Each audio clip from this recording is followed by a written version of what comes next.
Graça e paz, irmãos. Peço que você abra a sua Bíblia no livro do profeta Daniel. Nós vamos ler apenas 3 versículos que estão lá no capítulo 3. Daniel, capítulo 3, versículos 16 a 18. O texto vai passar para você aqui na tela, mas eu tenho certeza que você tem uma Bíblia aí no celular, então abra a Bíblia. Ou, se tiver a Bíblia física, melhor ainda. Abra sua Bíblia, nós vamos ler Daniel, capítulo 3, versos 16 a 18. E que o Senhor nos abençoe na leitura e meditação da sua palavra. Amém? Daniel, capítulo 3, versos 16 a 18, diz assim a palavra do Senhor. Responderam Sadraque, Mesaque e Abednego ao rei. Ó Nabucodonosor, quanto a isto, não necessitamos de te responder. Se o nosso Deus, a quem servimos, quer livrar-nos, Ele nos livrará da fornalha de fogo ardente e das tuas mãos, ó rei. Se não, fica sabendo, ó rei, que não serviremos a teus deuses, nem adoraremos a imagem de ouro que levantastes. Meus irmãos, há algo de profundamente desconcertante quando nós ouvimos os relatos da igreja perseguida. Não apenas porque são histórias muito dolorosas, mas porque elas parecem pertencer a um outro mundo muito distante do nosso. Uma realidade tão distante da nossa rotina que muitas vezes nós temos até mesmo dificuldade de imaginar que isso acontece, né? Que isso continua acontecendo agora, nesse exato momento, enquanto nós estamos aqui cultuando de maneira tão livre, de maneira tão alegre, inclusive. É estranho pensar que em pleno século 21 ainda existem cristãos sendo expulsos de sua casa por seguirem Jesus, jovens vivendo escondidos para não serem mortos pela própria família, igrejas sendo atacadas durante reuniões de oração e irmãos nossos precisando escolher entre negar a Cristo ou perder absolutamente tudo. Para nós que estamos acostumados com a liberdade de abrir uma Bíblia publicamente, cantar sem medo, entrar tranquilamente num templo aos domingos, a perseguição soa como algo pertencente às páginas da história, né? Aquilo que a gente já leu nos testemunhos dos grandes mártires da igreja, aquilo que aconteceu nos dias do Império Romano. Mas a verdade, meus queridos, é que a perseguição nunca deixou de existir. Ela apenas mudou de endereço. Nesse domingo da igreja perseguida, nós somos lembrados de que há um remanescente de irmãos e irmãs espalhados, dessa vez especialmente pelo Oriente Médio, pelo norte da África, um remanescente que continua seguindo Jesus em contextos onde a fidelidade ao Evangelho pode custar o sustento, a segurança, a liberdade e, em alguns casos, até mesmo a própria vida. Na Síria, por exemplo, como nós acabamos de ver no vídeo que passou, a população cristã despencou drasticamente nos últimos anos por causa da guerra, da violência extremista e da perseguição contínua contra a igreja. No Iêmen, abandonar o Islã para seguir a Cristo pode significar isolamento absoluto, prisão ou morte. Ainda assim, como nós temos visto, a igreja nesses países continua viva, continua permanecendo. Pequena aos olhos humanos, frágil, muitas vezes escondida, mas viva. O testemunho desses irmãos e irmãs é muito poderoso e acaba vindo para nós e nos obrigando a encarar uma pergunta que normalmente nós evitamos fazer a nós mesmos, que é a seguinte: que tipo de fé nós realmente temos? Já parou para pensar? Quando você ouve sobre cristãos sendo perseguidos, cristãos correndo risco de vida por simplesmente crerem em Jesus Cristo, ao lembrar que você não é um desses, você já se perguntou isso? Que tipo de fé eu realmente tenho? Afinal, meus irmãos, é relativamente fácil falar sobre fidelidade quando ela não custa nada. É fácil defender as convicções cristãs quando elas não ameaçam a nossa estabilidade. É fácil dizer que Jesus Cristo é suficiente enquanto nós ainda mantemos controle sobre a nossa própria vida, sobre os nossos planos, sobre a nossa segurança. O problema começa quando seguir a Cristo começa a exigir perdas reais, quando a obediência deixa de ser confortável, quando permanecer fiel significa permanecer sozinho. É exatamente nesse ponto que nós vemos que a fé deixa de ser um discurso religioso e passa a revelar a sua real profundidade. É por isso que o texto que nós lemos aqui em Daniel, capítulo 3, continua sendo um texto que salta aos nossos próprios olhos e que é muito atual quando nós pensamos sobre a perseguição cristã. Você provavelmente já deve ter ouvido essa história. Nós temos aqui os 3 amigos de Daniel, Sadraque, Mesaque e Abednego, enfrentando um rei chamado Nabucodonosor. Nabucodonosor foi quem governou o império da Babilônia, ali por volta do século 6 a.C., e tanto pelos relatos da Bíblia, quanto pelos relatos extrabíblicos da arqueologia, tudo mostra que Nabucodonosor era completamente instável, era um rei um pouco temperamental, digamos assim, quando se tratava de governar outros povos. Mas ele não era apenas um rei temperamental. Ele era provavelmente o homem mais poderoso do mundo em sua época. Foi ele quem destruiu Jerusalém, quem saqueou o templo, levou o povo de Judá para o exílio e construiu um dos maiores impérios da antiguidade. A Babilônia representava força militar, riqueza, influência cultural, domínio político.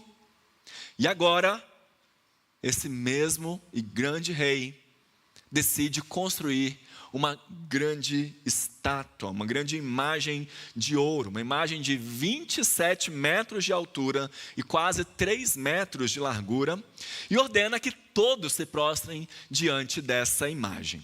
Não havia espaço para neutralidade, ou você se prostrava ou não. E não se prostrar, não participar desse culto ao imperador, desse culto a Nabucodonosor, significava confrontar diretamente o seu império, confrontar diretamente o centro do poder. Tanto que quem se recusasse a se prostrar, faria o quê? Aconteceria o quê? Seria lançado numa fornalha ardente. E o que acontece então? Sadraque, Mesaque e Abednego não se prostram. Os 3 amigos de Daniel nos ensinam, nos apresentam aqui respostas de uma fé corajosa diante da ameaça. Respostas de uma fé corajosa diante da ameaça. E a primeira delas é que a fé corajosa não negocia a adoração. A fé corajosa não negocia a adoração. É isso que nós vemos aí no versículo 16, quando eles dizem: ó Nabucodonosor, quanto a isso, não necessitamos de te responder. Vejam a seriedade com que aqueles homens falam. Pelo jeito com que o texto é construído, não existe aqui um tipo de desespero na resposta deles. Eles não tentam negociar, não tentam ganhar tempo, não tentam construir uma justificativa. Eles não dizem: veja bem, Nabucodonosor, não é bem assim, né? A decisão deles já estava tomada mesmo antes daquele episódio ocorrer, mesmo antes daquele momento chegar. Quando todos se curvam diante da imagem, Sadraque, Mesaque e Abednego permanecem de pé, porque já haviam definido no seu coração que existiam limites que eles não poderiam ultrapassar. E vejam, meus irmãos, essa atitude dos 3 amigos de Daniel revela que a fidelidade, a nossa fidelidade, raramente é construída no calor da pressão. Raramente é construída quando a gente tem que tomar decisões muito rapidamente. Ela é construída, na verdade, dia a dia, pouco a pouco, decisão por decisão, silenciosamente diante de Deus. Notem que aqueles 3 jovens não eram rebeldes políticos. Não eram pessoas que por si só queriam desafiar o poder de Nabucodonosor. Pelo contrário, desde o início do livro de Daniel, capítulo 1, capítulo 2, capítulo 3, a gente vai vendo que eles reconheciam a autoridade do rei, eles trabalhavam dentro da estrutura de governo e eles serviam com excelência. O problema começa para eles quando Nabucodonosor tenta ocupar um lugar que pertencia a Deus e somente a Deus. Esse é o centro da questão. O conflito não é simplesmente sobre uma estátua de ouro. O que estava em jogo era a adoração, era a lealdade, era decidir quem ocuparia o centro da vida daqueles homens. E talvez é exatamente aqui que Daniel capítulo 3 se torna tão próximo da nossa realidade. Porque, não se enganem, nós também vivemos cercados de convites sutis para negociar a nossa fidelidade em troca de adoração.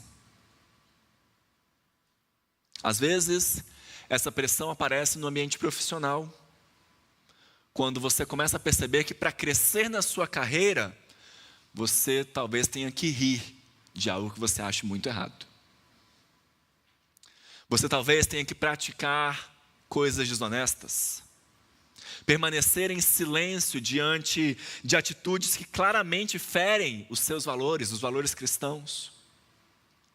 Em outros casos, isso acaba surgindo no ambiente da universidade ou nos nossos círculos sociais, onde sustentar convicções bíblicas sobre casamento, sobre sexualidade, sobre santidade, sobre verdade, passa a ser visto como intolerância, como atraso, como fanatismo. E pouco a pouco, quanto mais a gente se vê cercado desses convites sutis, dessas tentações, desses problemas, na verdade, mais nós somos tentados a esconder aquilo que nós realmente acreditamos, para evitar uma espécie de rejeição, para evitar qualquer tipo de constrangimento, qualquer tipo de isolamento. É assim, meus irmãos, que a pressão espiritual normalmente funciona. Quase nunca ela começa e chega pedindo que a gente negue a nossa fé completamente. Na maioria das vezes, ela só vai nos propor que a gente se curve um pouquinho, que a gente abra mão um pouquinho. E é justamente isso que torna a realidade da igreja perseguida tão confrontadora para nós. Porque os nossos irmãos perseguidos frequentemente perdem aquilo que nós passamos boa parte da nossa vida tentando preservar. Nossa estabilidade, a segurança, a reputação, os vínculos familiares. Ainda assim, eles permanecem firmes. Em um dos testemunhos compartilhados pela Missão Portas Abertas, eles apresentam um jovem chamado Khaled, cristão do Iêmen, que cresceu ouvindo de sua família muçulmana que os cristãos eram inimigos de Deus. Pouco tempo depois, quando ele conhece Jesus, sua família descobre e ele é enviado pelo próprio pai para uma espécie de acampamento de reabilitação, vamos dizer assim. Na verdade, é um campo de concentração extremista, né? Mas mais do que isso, mais tarde ele é expulso da universidade, afastado da sua família por causa da fé. E queridos, a gente vai lendo o testemunho dele e é inevitável pensar, puxa vida, eu não sei se eu teria força para suportar algo desse tipo. Mas na verdade, a melhor pergunta seria outra. Será que nós suportamos sequer as pressões menores que nós enfrentamos em nosso dia a dia? Muitas vezes, meus irmãos, não é necessário uma fornalha ardente para nos afastar de Deus.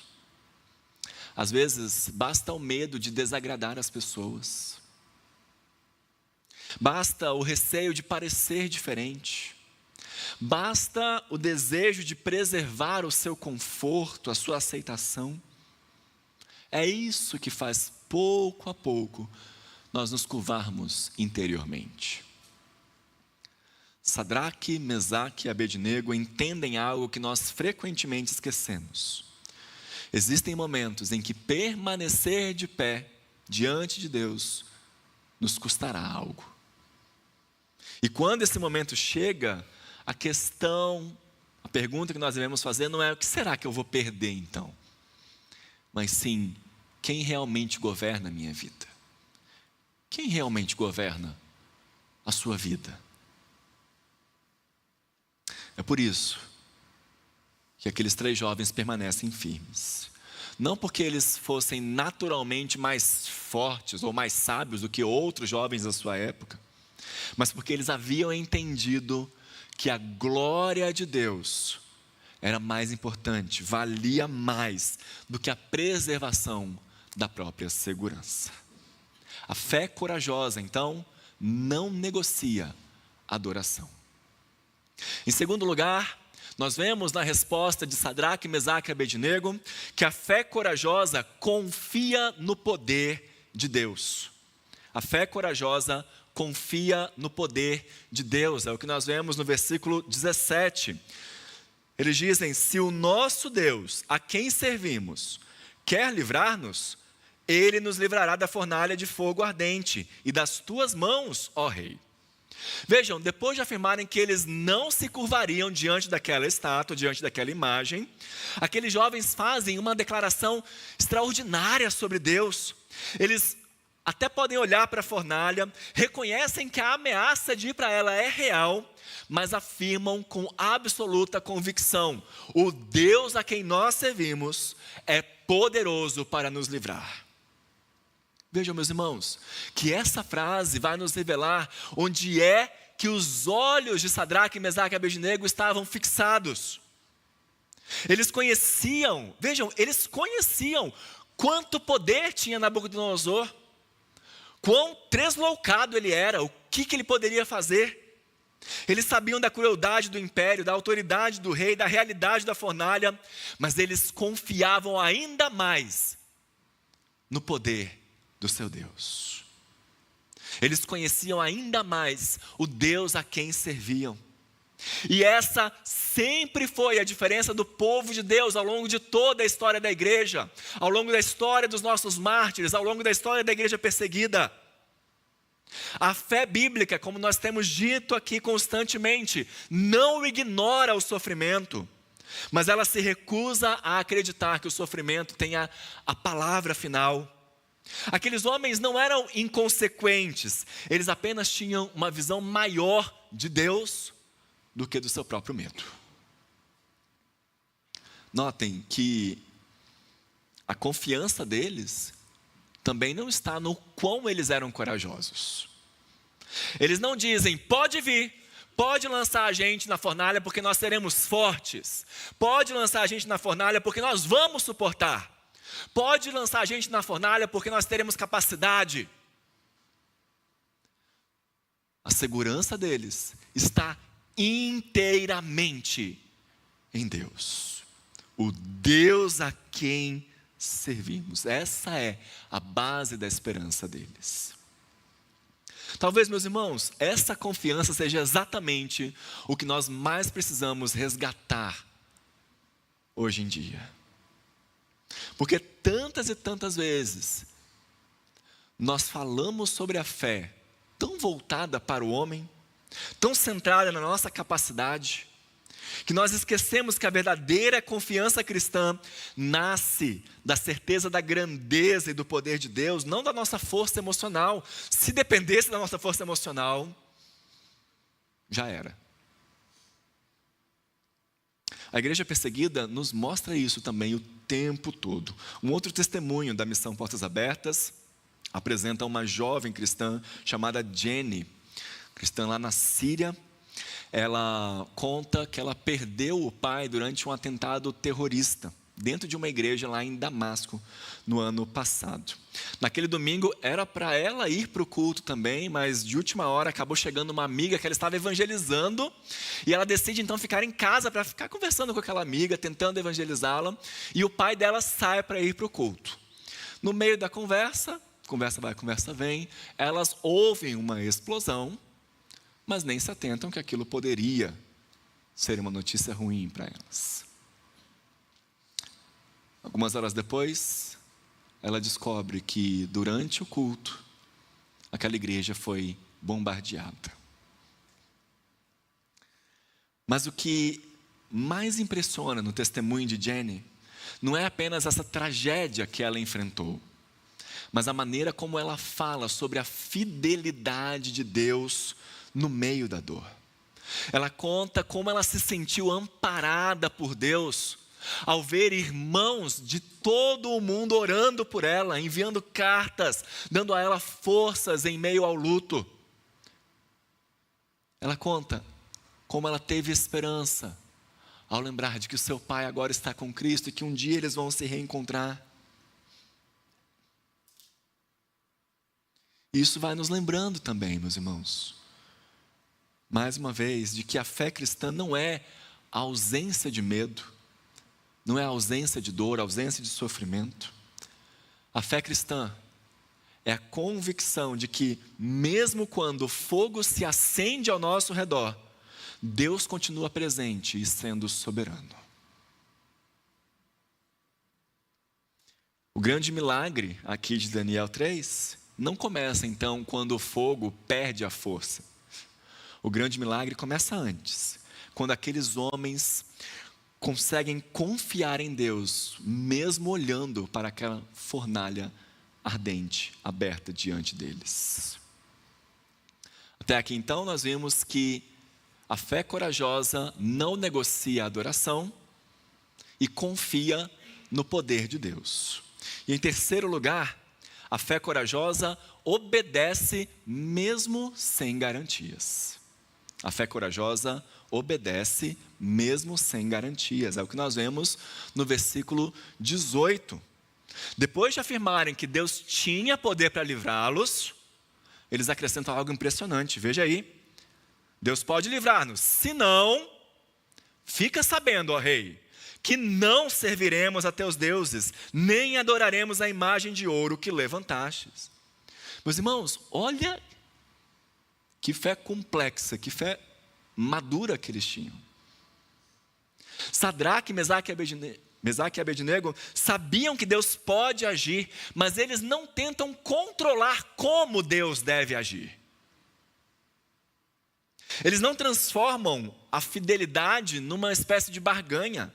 Eles não dizem, nós seremos obedientes se Deus nos livrar. Nós damos dízimo, temos certeza que Deus vai nos livrar. Pelo contrário, eles deixam claro que a obediência deles não depende do resultado. Quer eles fossem jogados na fornalha, quer não, eles não iriam se curvar. Isso é extraordinário. É extraordinário porque revela uma fé que não está sustentada apenas nos milagres de Deus, apenas em ver o que Deus pode fazer na nossa vida, mas uma fé firmada no próprio caráter de Deus. Vejam, queridos, nós gostamos muito de falar sobre confiança em Deus quando o nosso problema já está resolvido. Quando o livramento acontece. O problema é continuar confiando quando nossa oração não é respondida da maneira como nós esperávamos. Quando nosso sofrimento permanece. Quando Deus, na sua soberania, escolhe caminhos que nós não compreendemos. É justamente nesse ponto que a fé revela a sua profundidade. Por isso, preste atenção aqui. A verdadeira maturidade espiritual não consiste apenas em acreditar que Deus pode fazer algo por nós, mas em continuar adorando, continuar servindo, continuar crendo nele, confiando nele, mesmo quando ele não faz aquilo que nós gostaríamos. E a igreja perseguida entende isso de maneira muito concreta. Mais um testemunho: Yunis, um jovem do norte da África, passou anos seguindo a Jesus completamente sozinho, escondendo sua fé da própria família. Inclusive, ele conta no seu testemunho que durante muito tempo ele achava que ele era o único cristão do seu país.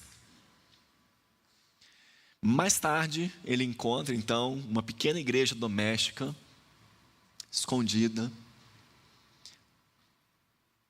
até o ponto em que eles são descobertos pela polícia. E o que chama a atenção no relato dele é perceber que tanto ele quanto os seus irmãos ali continuam seguindo a Cristo, mesmo sabendo dos riscos.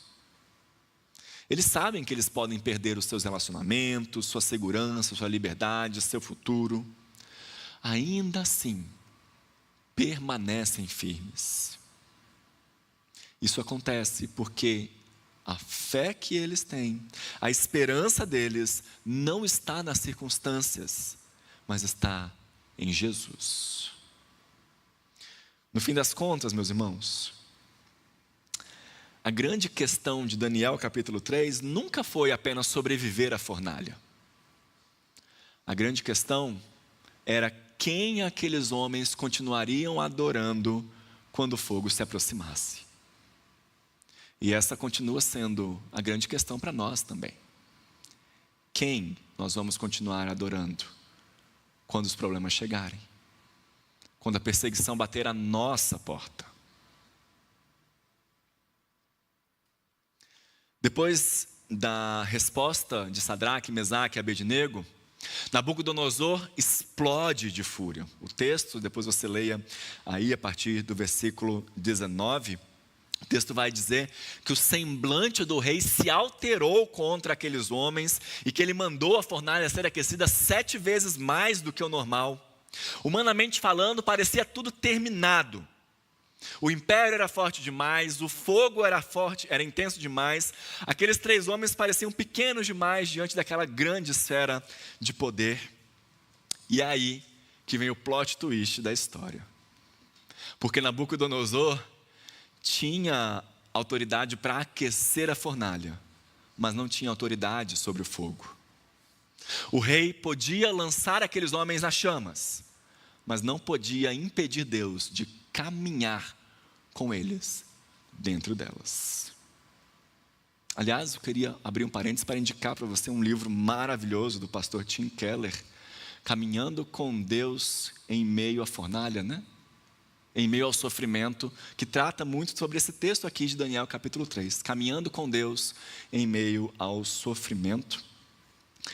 O que nós vemos aqui no restante da história, então, meus irmãos, é o homem mais poderoso do mundo, olhando para dentro da fornalha, esperando encontrar corpos consumidos, e em vez disso, encontra homens livres, andando, vivos e acompanhados. O fogo que deveria destruí-los apenas revelou que eles não estavam sozinhos. Eu acho que talvez junto com o Apocalipse que nós vemos hoje pela manhã, Apocalipse capítulo 6, essa imagem aqui seja uma das mais fortes, mais poderosas das Escrituras para a igreja perseguida. E também para nós, né? Porque a promessa de Deus para a nossa vida nunca foi a ausência de fornalha, nunca foi a ausência de perseguição.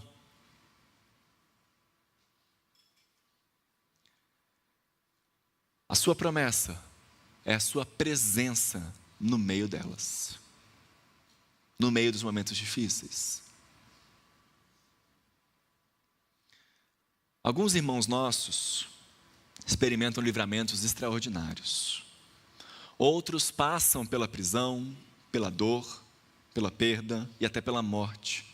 Mas em todos os casos, Cristo continua presente com a sua igreja.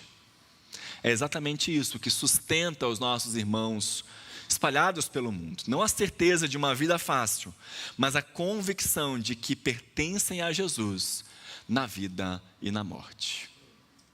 Assim, Daniel 3 não é apenas uma história sobre coragem humana, mas é uma história sobre fidelidade a Deus. Com esse texto, o nosso Deus está nos chamando não só para admirarmos a fé da igreja perseguida, mas a examinar a nossa própria fé. Nós precisamos realmente nos perguntar, meus irmãos, quais têm sido as estátuas do nosso tempo? Diante de que pressões nós temos nos curvado silenciosamente? Claro, talvez não exista uma ameaça explícita assim contra a nossa vida, mas existem inúmeras pressões tentando moldar os nossos valores, a nossa prioridade, a nossa fidelidade a Cristo. O desejo por aprovação, o medo da rejeição, a busca por conforto, por estabilidade. Tudo isso pode, pouco a pouco, ocupar um lugar no nosso coração que deveria pertencer somente a Deus. Precisamos refletir sobre o quanto de nossa fé depende de circunstâncias favoráveis. É relativamente fácil confiar em Deus quando tudo vai bem. Relativamente. O desafio é continuar obedecendo quando o caminho se torna difícil. Quando a oração parece sem resposta. Quando seguir a Cristo começa a custar alguma coisa. Sadraque, Mesaque e Abednego nos lembram que a verdadeira fé não está sustentada na expectativa de livramento, mas na certeza de que Deus continua sendo digno de confiança, mesmo quando nós não compreendemos os seus caminhos. E por fim, este domingo da igreja perseguida nos chama também a olharmos para esses irmãos não apenas com admiração, mas com responsabilidade espiritual. Como o pastor José Roberto bem colocou aqui no início do culto, o pastor Alisson também, nós somos um só corpo.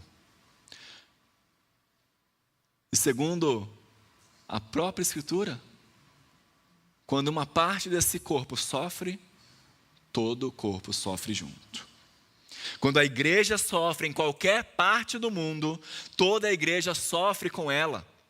Por isso, nós não podemos transformar a perseguição em apenas uma informação que nós ouvimos hoje. Não é isso, não é sair daqui e falar, ok, já ouvi dizer que existe uma igreja perseguida. Não, nós precisamos orar por esses irmãos, aprender com eles, permitir que o testemunho deles confronte a nossa superficialidade espiritual. Porque no fim das contas, meus irmãos, como eu disse, a pergunta central desse texto continua diante de nós. Quem continuará ocupando o centro da nossa vida quando a fidelidade a Deus começar a custar alguma coisa? É nessa hora que a nossa fé vai revelar a sua profundidade. É nessa hora que nós vamos descobrir se Jesus é apenas parte da nossa vida ou se Ele é, de fato, o nosso Senhor. Por isso que nessa noite, através da palavra de Deus, que registrou a história de Sadraque, Mesaque e Abednego, através do testemunho dos nossos irmãos perseguidos, eu e você tenhamos a nossa fé renovada, tenhamos a nossa fé fortalecida e possamos reafirmar que nós permaneceremos com Cristo, mesmo quando os momentos difíceis vierem, mesmo se a perseguição vier. Nós não queremos negá-lo, mas nós queremos declarar que não nos curvaremos às pressões deste mundo, porque nós já pertencemos a Ele. Nós já temos uma garantia de que com Ele nós reinaremos juntos. Amém? Eu quero te convidar nesse momento, assim como nós fizemos pela manhã, nós vamos orar pelos nossos irmãos perseguidos. Se você puder, se você se sentir à vontade, dobre os seus joelhos, coloque-se de joelhos, vamos interceder por essa realidade tão drástica, tão complicada, mas uma realidade que Deus não abandonou. Eles são cuidados por Ele. Vamos orar? Ó Deus, nós como igreja do Senhor, povo do Teu pastoreio, aqueles que reconhecem que o Senhor é o nosso pastor e tem nos guiado a águas de descanso, queremos em primeiro lugar, ó Deus, agradecer pela Tua palavra, que é viva, que é eficaz, que é confrontadora, que é transformadora e que nos traz não só grandes exemplos, mas grandes desafios para nós, Senhor. Obrigado, ó Pai, porque nessa noite, através da história de Sadraque, Mesaque e Abednego, nós fomos confrontados e podemos perguntar a nós mesmos: quão profunda é a nossa fé? Quão corajosa é a nossa fé? Senhor, queremos nos achegar ao Teu trono de graça, em primeiro lugar pedindo perdão, ó Deus. Perdão porque em meio à liberdade do nosso país, em meio a uma situação e uma cultura onde crer no Senhor não nos custa nada, muitas vezes nós acabamos negociando a nossa adoração. Muitas vezes nós não confiamos no Teu poder. Muitas vezes nós Te desobedecemos e esquecemos da Tua soberania sobre a nossa vida. Tem misericórdia de nós, ó Pai. Fortalece a nossa fé, ajuda-nos a permanecer firmes diante da dor, diante da tentação e diante da perseguição. A Tua palavra nos conclama a sermos fiéis até a morte, e assim receberemos a coroa da vida. Por isso, ó Deus, ajuda-nos, fortalece o nosso coração, levanta-nos, ó Deus, nos dê uma fé corajosa, espelhada em nossos irmãos que sofrem por crer no Senhor. E é nos lembrando deles, ó Senhor, que nós queremos também nos colocar de joelhos diante do Senhor, pedindo que o Senhor tenha misericórdia, ó Deus, tenha misericórdia de tantos irmãos espalhados ao longo do mundo, que por crerem no Senhor são expulsos de sua família, isolados da sua comunidade, perdem os seus empregos, são presos, torturados, maltratados e mortos, ó Deus. Senhor, pedimos que o Senhor vá em socorro desses irmãos, que o Teu Espírito Santo, Paráclito, aquele que se coloca ao seu lado, aquele que traz consolo diante do sofrimento, possa fortalecer a fé desses irmãos, possa ajudá-los a continuarem firmes diante das tentações e provações de sua vida. Senhor, não deixe-os se sentirem sozinhos, que eles possam ter a plena convicção do Teu Espírito Santo de que o Senhor não os abandona. Deus, envia a Tua igreja, Senhor. Não nos deixe permanecer também apáticos a essa situação. Que nós possamos nos lembrar sempre, nos colocar em intercessão por esses irmãos. Que nós possamos nos lembrar deles, ajudando-os, ó Deus, financeiramente, ajudando-os em seu sustento, ajudando-os em suas ações. Que nós possamos ser usados por Ti na vida deles, ó Deus. Envia, Senhor, missionários, envia ONGs, envia instituições preocupadas em ajudar, em suportar esses irmãos, Senhor. Nós oramos, Senhor, rogando que o Senhor livre-os também. Que o Senhor dê a eles, transforme a vida deles numa vida de liberdade, Senhor. Oramos pelos países em que essa perseguição ocorre de maneira tão cruel. Oramos especialmente, ó Deus, pelos cristãos espalhados pelo Oriente Médio, pelo norte da África, rogando que o Senhor possa livrá-los do mal. Que eles possam, Senhor, reconhecer no Senhor a sua força. Deus, pedimos pelos governos desses países. Pedimos que eles possam, Senhor, ser transformados pela Tua palavra, pelo Teu Evangelho. Nós cremos no Deus que é soberano, no Deus que realiza milagres, no Deus que realiza o impossível diante dos olhos humanos.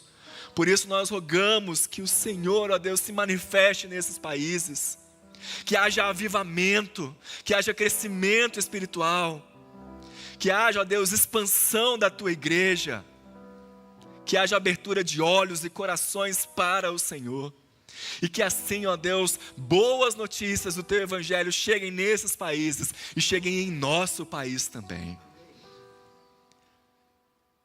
Fortalecidos pelo testemunho desses cristãos, ó Deus, pedimos que o Senhor também fortaleça a nossa fé, que o Senhor nos use nos ambientes que nós habitamos, que nós frequentamos, que o Senhor nos use em nosso trabalho, que o Senhor nos use em nossas escolas, faculdades, em nossos prédios, em nossa vizinhança, que o Senhor use a igreja de Moema, ó Deus, esse bairro tão carente do Senhor.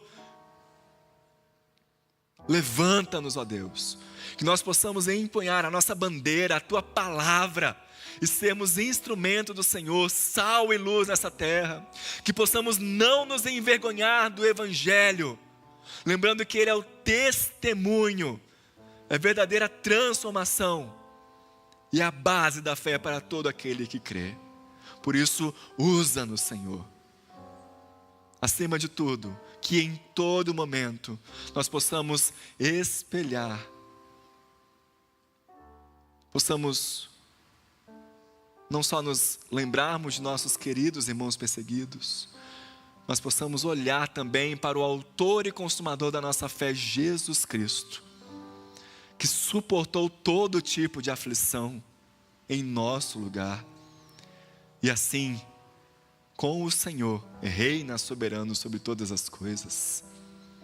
Que esse Jesus Cristo, nosso intercessor, nosso mediador, possa habitar em nosso coração, fortalecer a nossa fé, nosso testemunho, nos abençoar nos desafios que temos a enfrentar, em todas as decisões, em todas as palavras, as atitudes, que nós sejamos, ó Deus, como o Senhor deseja, sal e luz nessa terra, embaixadores do Teu Evangelho, fortalecidos na força do Teu poder. Oramos assim, ó Deus, em nome de Jesus. Amém.